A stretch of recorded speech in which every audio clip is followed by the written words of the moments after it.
आजचे दैनंदिन मानना. परमेश्वराची स्तुती असो. नवा दिवस नवी आशामध्ये तुम्हा सर्वांचं स्वागत आहे. घेऊन वाचूया स्तोत्रसंहिता 102:17.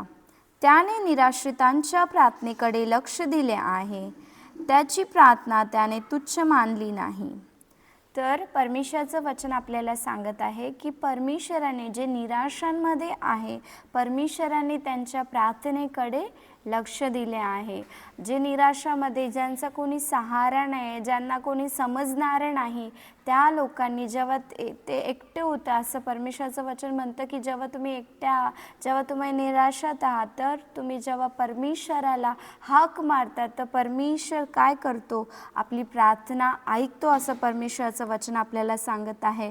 आणि त्याने त्यांची प्रार्थना तुच्छ मानली नाही. परमेश्वर जे लाचार लोक आहे, ज्यांचा कोणी आसरा नाही, जेव्हा त्यांनी परमेश्वराला पुकारले, परमेश्वराला हाक मारली, तर परमेश्वराने त्यांना तुच्छ नाही जाणले. जसं आपण बघू शकतो, जेव्हा कोणी गरीब असतं, ज्यांचा कोणी सहारा नसतं, कोणाला मदत मागतो, तर लोक त्यांना तुच्छ जाणतात, त्यांची मदत करत नाही, त्यांच्या पहिरावावरनं त्यांच्यावर ते व्यवहार करतात, न्याय करतात.